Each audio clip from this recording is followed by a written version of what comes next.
नमस्ते। आप सभी का फिर से एक बार मैं स्वागत करती हूँ डॉक्टर ज्योति पंचकर्मा क्लिनिक पे। आज मेरे साथ मेरी एक पेशेंट हैं, तो जिनका केस मैं इंटरव्यू के फॉर्म में आपके सामने रखना चाहूँगी। ये पीसीओडी का केस है। आगे बाकी जानकारी आप पेशेंट के मुंह से ही सुनिए कि उन्हें किस तरह से वो कंप्लेंट्स लेके आए थे मेरे पास और किस तरह उन्हें स्टेप बाय स्टेप उसके ट्रीटमेंट के बेनिफिट्स मिलते रहे। अब आप मुझे बताएं कि जब आप मेरे पास सबसे पहले आए थे तब आपकी कंप्लेंट्स क्या थी? मैम, सबसे पहले तो major complain is PCOD. Hmm. मेरे पीरियड्स इरेगुलर थे और उसके साथ में I was diagnosed with dermoid cyst in 2015। उसके बाद से ये एक कंटिन्यूस प्रोसेस हो गया कि पीरियड्स इरेगुलर होने लगे और आई ट्राइड एलोपैथी। उससे भी ज़्यादा कुछ फर्क नहीं पड़ा and then I tried homeopathy and at last I came to you for the treatment of PCOD जो मुझे डायग्नोज हुआ था 2015 में। And major concern is irregular periods. अच्छा, 2015 में तो आपको पता चला कि आपको पीसीओडी है। हाँ। उससे पहले भी क्या जब पीरियड्स हमें स्टार्ट हुए थे तब भी क्या आपकी ऐसी समस्या थी कि रेगुलर मेंसेस या? हाँ, पर शुरू से जब से स्टार्ट हुए हैं तब से it is a normal process कि वो 10 to 15 डेज डिले होते थे। But in 2015 it got delayed by almost a month और उसके बाद में फिर डर्मोइड डायग्नोस हुआ, पीसीओडी डायग्नोस हुआ और डर्मोइड ऑपरेट भी किया गया। उसके बाद में for a year it was normal, लेकिन 17 मिनट से फिर से डिले होना स्टार्ट हो गए एंड 18 से it was again a normal process जिसमें ये 1 मंथ और 20 डेज से डिले फिर से स्टार्ट हो गया। फिर से मतलब साइकिल आपकी 1 महीना 20 दिन आगे बढ़ते हाँ। बढ़ते ही रहती हाँ। थी 2017 से। हाँ। तो 2017 से आप पहले होम्योपैथिक ले चुके थे, एलोपैथिक ले चुके थे मेडिसिन। तो फिर कैसे आपके मन में विचार आया कि अब आपको आयुर्वेदिक मेडिसिन लेनी चाहिए? मैम, मेरे ब्रदर ने आपसे कंसल्ट किया था और उन्होंने पंचकर्म लिया and then he forced me कि एक बार मुझे भी ट्राई करना चाहिए बिकॉज वो काफ़ी इफेक्टिव था। उन्होंने डिटॉक्स के लिए लिया था तो उन्होंने शायद मेरा केस आपसे मेरे आने से पहले एक डिस्कस बार किया। डिस्कस भी किया था एंड यू सजेस्टेड कि एक बार हम कर सकते हैं और वो इफेक्टिव हो सकता है। तो दैट वे उन्होंने मुझे सजेस्ट करा कि मुझे आयुर्वेद से अपना ट्रीटमेंट स्टार्ट करना चाहिए and that's why I came to you. अब आप मुझे ये बताइए कि जैसे 2017 से तकलीफ स्टार्ट हो गई थी आपको, अब आप मेरे पास आए थे 2019 दिसंबर में। जी तो तब तक फिर आप क्या करते थे? पीरियड्स के लिए क्या दवाइयाँ ले रहे मैम, थे? मुझे एलोपैथी जो गायनोकोलॉजिस्ट थे उन्होंने पिल्स लेने के लिए सजेस्ट करा था जो कॉन्ट्रासेप्टिव पिल्स होते हैं, हार्मोनल पिल्स। Hormonal pills. और उन्होंने कहा था कि ये आपको रेगुलर इंटरवल्स में लेना ही रहेगा सो दैट आपकी साइकिल रेगुलर रहे। और ये फिर मैंने अगस्त 2017 से फिर से स्टार्ट करे पिल्स जो मैंने अगेन नवंबर तक लिए। मेरे पास आने तक लिया आपने? हाँ, नवंबर 2017 तक लिए, 17, फिर हाँ। अगेन ब्रेक लिया for 3 to 4 months and then March 2018 से स्टार्ट करके मैंने नवंबर 2018 तक फिर से पिल्स लिए। तो उसमें साइकिल तो नॉर्मल था बट देन अगर उसमें ऐसा होता था कि जब भी मैं पिल्स स्टॉप कर रही हूँ तो उसका सिर्फ 1 मंथ ही साइकिल रेगुलर होता है। उसके नेक्स्ट मंथ से मतलब सेकेंड मंथ से फिर से वही डिले स्टार्ट। सो जब मैंने नवंबर में पिल्स स्टॉप कर दिए तो उसके बाद दिसंबर में साइकिल ठीक आया, दिसंबर 2018 में। फिर उसके बाद जनवरी में नहीं आया, फरवरी में भी नहीं आया। तो देन आई डिसाइडेड कि अब एलोपैथी से तो नहीं हो रहा है ये। तो मुझे काफ़ी लोगों ने सजेस्ट करा कि आप होम्योपैथी ट्राई कर सकते हो बिकॉज वो स्लो है ऑल्दो लेकिन इफेक्टिव होता है। तो मैंने फरवरी 2019 से आई वुड से आपके पास आने तक नवंबर 2019 तक होम्योपैथी ट्रीटमेंट करा। बट होम्योपैथी ट्रीटमेंट पे भी मैम वो यही हो रहा था कि ऑल्दो मैं दवाइयाँ ले रही थी बट अगेन वो डिले तो था ही, मतलब मतलब साइकिल नहीं था नॉर्मल, वो पहले शुरू का 1 महीना नॉर्मल रहा, फिर उसके बाद कभी 10 डेज का गैप, फिर 15 डेज का गैप, फिर वहाँ भी यही होने लगा कि 2-2 महीने क्या साइकिल स्किप होने लगा। तो आई ऑलमोस्ट लॉस्ट होप कि जब एलोपैथी से भी ये ट्रीट नहीं हुआ, जबकि मैंने इतने पिल्स लिए, इतने साल पिल्स लिए, इट वाज लाइक 17 मिड से स्टार्ट करा, 18 भी ऑलमोस्ट पूरा लिया पिल्स, तो पिल्स से भी वो ट्रीट नहीं हुआ और मेरा पीसीओडी ट्रीट हुआ ही नहीं। देन मैंने 2018 दिसंबर में फिर से अल्ट्रासाउंड करवाया था, जिसमें अगेन डर्मोइड भी था लेफ्ट में फिर से, जो ऑलरेडी मैं ऑपरेट करवा चुकी थी 2015 में, और राइट ओवरी में पीसीओडी था ही, और ओवरी का साइज भी ज़्यादा था, उसमें लिक्विड भी था, फ्लूइड था। और फिर उसके बाद में 19 में भी सेम स्टोरी, जो होम्योपैथी ट्रीटमेंट लिया उसमें भी, तो it was I mean I was not going anywhere, कुछ उसमें इम्प्रूवमेंट था ही नहीं। तो आई ऑलमोस्ट लॉस्ट होप कि अब ये कभी ट्रीट हो ही नहीं पाएगा। और वैसे भी इंटरनेट पे भी हम पढ़ते हैं कि पीसीओडी एक ऐसा लाइफस्टाइल डिजीज है, तो वो ठीक नहीं हो पाता है। आप भले डाइट ठीक कर लो, आप आपका रूटीन भी ठीक कर लो, बट एक बार अगर हो गया है तो वो ठीक होने में बहुत ज़्यादा टाइम लेता है। फैमिली हिस्ट्री है क्या आपकी मदर या मासी इन किसी को ऐसा? मदर को था, मतलब नॉट पीसीओएस, बट हाँ उनको सिस्ट डायग्नोज हुए थे ड्यूरिंग हर प्रेगनेंसी, और उनका साइकिल भी थोड़ा ऐसा ही था, मतलब इरेगुलर था, बट इतना इरेगुलर नहीं था जितना मेरा है, बट उनको भी था। आप मेरे पास आए थे नवंबर में, उसके बाद तो मैंने आपकी पहली सोनोग्राफी जब करवाई थी, तब उस समय आपके एंडोमेट्रियम, मैंने आप ऑलरेडी डायग्नोज थे पीसीओडी, फिर मैंने भी आपकी सोनोग्राफी कराई कि इस समय हमारी ओवरीज यूट्रस की स्टेटस क्या है देखने के लिए। तो उस समय पेशेंट की जो एंडोमेट्रियम थिकनेस थी वो 3.4 थी नवंबर 2019 में, और 20th डे ऑफ साइकिल भी ओवुलेशन नहीं हुआ था, हमारी जो फॉलिकल है वो रप्चर नहीं हुई थी। तो इस तरह हम इस डायग्नोसिस पे पहुंचे थे कि जो आपकी साइकिल है वो अनओवुलेटरी साइकिल है। तो सबसे पहले मैंने पेशेंट की प्रकृति देखकर उनका शोधन करने का प्लान करा। तो लंघन पाचन चिकित्सा कराने के बाद सबसे पहले शोधन कर दिया आपका 15 दिसंबर को, और उसके बाद फिर संशोधन क्रम फॉलो किया। फिर उसके बाद जब आपकी दूसरी साइकिल आई थी जनवरी 8 को, जो कि नेचुरल थी बिल्कुल, विदाउट एनी हार्मोनल पिल्स, खुद सेल्फ आई थी, उस समय फिर हमने आपकी उत्तर बस्ती की थी, 2 दिन उत्तर बस्ती की थी। फिर मैंने आपको बस्ती चिकित्सा सिखाई थी और घर पे करने को बोला था और समन औषधि भी दी थी। उसके बाद खुद सेल्फ पेशेंट की दूसरी साइकिल आई थी फरवरी 10 को, 10 फरवरी को साइकिल आई, और उसमें हमने फिर से उत्तर बस्ती की थी, 2 दिन की उत्तर बस्ती फिर की थी, और फिर उस साइकिल में मैंने आपकी ओवुलेशन स्टडी कराई थी।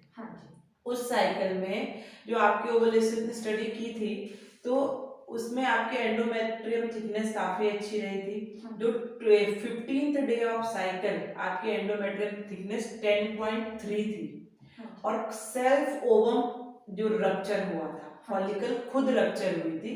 और जबकि ऐसा हम मानते कि सेम सोनोलॉजिस्ट रहेंगे तो वो इस तरह से कर, जबकि एक आपकी इंदौर में हुई थी और दूसरी रिपोर्ट आपकी दिल्ली में हुई थी, तो वो भी कोई कंफ्यूजन नहीं था हमें। उसके बाद फिर हमने और उत्तर बस्ती की साइकिल करी मार्च में, और मार्च से लेके अभी तक आपकी साइकिल रेगुलर आ रही है। बीच में कैसा रहा वो थोड़ा आप बताइए। मैम साइकिल्स रेगुलर हैं, मैंने सारे मेडिसिन फॉलो कर रहे हैं जो भी आपने बताए हैं, और बस्ती भी जो हमारी ये है वो भी मैं खुद से लेती हूँ। और इसके अलावा मुझे और भी इससे बेनिफिट है कि अभी जो हमने रिसेंटली टेस्ट करवाया था, उसमें भी हमारा एंडोमेट्रियम थिकनेस ठीक आया है, और फॉलिकल का साइज भी ठीक है। और आपकी जो डर्मोइड सिस्ट पहले जो दिसंबर में सोनोग्राफी कराई थी हमने 19 में, उसमें जो उसका साइज था 2.4, और जो रिपोर्ट्स मैंने अटैच की हैं इसमें, तो वो हमारे फैब में उसमें सिग्निफिकेंट चेंजेस हैं, प्लस ओवरी का वॉल्यूम भी कम हुआ है, फ्लूइड कंटेंट कम हुआ है, और राइट राइट ओवरी में जो सिस्ट का ये था, जो साइज थी राइट ओवरी की, वो भी कम हुई है। अब वो ऑलमोस्ट नॉर्मल है। हाँ, that is equivalent to normal. Normal. ठीक है, तो अभी तक की जो आपकी जर्नी स्टार्ट हुई थी दिसंबर 2019 से, और अब 10 मंथ्स ऑलमोस्ट हो चुके, 10-11 मंथ्स हो गए, तब से साइकिल आपकी रेगुलर चल रही है, सारी चीज़ें हो रही हैं, तो वो उसका एक्सपीरियंस आप शेयर करें। मैं तो सभी को यही बोलना चाहूँगी कि ये बहुत ही लाइफ टर्निंग एक्सपीरियंस है मेरे लिए, बिकॉज मैंने सारे होप छोड़ दिए थे एलोपैथी होम्योपैथी के बाद में। मैम को कंसल्ट करा। आयुर्वेदिक ट्रीटमेंट लोग डर जाते हैं सुनने में कि वो एक तो बहुत ही ज़्यादा, कुछ लोगों का ये नोशन है कि वो बहुत एंशियंट है, इट डजंट वर्क। ऐसा बिल्कुल नहीं है, वो ज़्यादा इफेक्टिव है एलोपैथी के कंपैरिजन में। और उसके अलावा अगर आपका ये एक हेल्दी तरीका है अपने आप को ठीक करने का, आपका जो मेन प्रॉब्लम है उसके साथ में आपकी पैरेलली और भी चीज़ें ठीक हो जाती हैं। One point which I would like to add is, जब मेरा फर्स्ट पंचकर्म हुआ उसके बाद से अभी तक, टच वुड, मैं अभी तक एक भी बार बीमार नहीं पड़ी हूँ। It is first time in my life time जब 2 ठंड के सीजन भी निकल गए हैं और मुझे कोई फ्लू नहीं हुआ है, कोई प्रॉब्लम नहीं हुआ है। सो ये एक बेनिफिट है जो मैं कंसिडर करती हूँ कि आपको आयुर्वेदिक ट्रीटमेंट सभी को, मतलब ठीक है आप एलोपैथी के लिए जाना चाहिए, इट इज़ गुड, बट बहुत सारे क्रॉनिक डिजीजेस हैं जिसमें एलोपैथी में आजकल ना तो कोई सिग्निफिकेंट उसका ट्रीटमेंट हो रहा है, ना डॉक्टर्स भी आपको सही गाइड करते हैं। उन केसेस में डेफिनेटली पेशेंट्स को आयुर्वेद की तरफ जाना चाहिए। हमारे देश से ही है आयुर्वेद, हमारे ही देश की वो है, और ट्रीटमेंट की वो एक थेरेपी है, और हमें सबको इसका बेनिफिट लेना चाहिए। और हमें कभी ये नहीं सोचना चाहिए कि आयुर्वेद एक एंशियंट है, एंशियंट ट्रीटमेंट का तरीका है तो हमें ये नहीं करना चाहिए। नहीं, ऐसा बिल्कुल नहीं है, it is rather more effective. और मैम के पास प्लीज आइए, आप मैम को ऑनलाइन भी आपके जो भी प्रॉब्लम्स हैं वो बता सकते हैं। She is always available on phone 24/7। मैं इनको रात को 11 बजे भी फोन करके पूछ लेती हूँ। अब आगे देखिए, आपकी साइकिल रेगुलर है, सारी चीज़ें। अब जैसा कि आपकी मैरिज होने वाली है, तो मेरा ये प्लान है कि आप जितनी जल्दी से जल्दी हो सके कंसीव करें। तो मैं जो अभी आपका जो पार्ट चल रहा है कि योग बस्ती चल रही है, अपनी उत्तर बस्ती की एक साइकिल मैंने आपको फिर से दी, क्योंकि आपकी रेगुलर साइकिल है इवन दो भी। ये मैं क्यों कर रही हूँ, मैं इससे बीज संस्कार कर रही हूँ। मैं आपके जो ओवम है उसे रेडी कर रही हूँ फॉर कंसेप्शन, और योग बस्ती करके जो मैं आपकी पूरी शरीर है उसका शोधन करके उसको आगे जो बॉडी में आने वाले चेंजेज है हार्मोनल, उन सब के लिए रेडी कर रही हूँ। और जो उत्तर बस्ती कर रहे हैं वो हम घरवासे क्या है, जब एक पौधा हम लगाते हैं तो सबसे पहले देखते हैं ना कि भूमि कैसी है, उपजाऊ है कि नहीं है। तो वही जो एंडोमेट्रियम है, थिकनेस है, जो एंडोमेट्रियम इन्वायरमेंट है, वो उसके लिए मिट्टी के जैसा है पौधे के लिए, तो वो मैं उसको रेडी कर रही हूँ फॉर फर्दर कंसेप्शन। इसीलिए हम अभी आपकी योग बस्ती और ये जो उत्तर बस्ती है वो फिर से कर रहे हैं, जी है ना।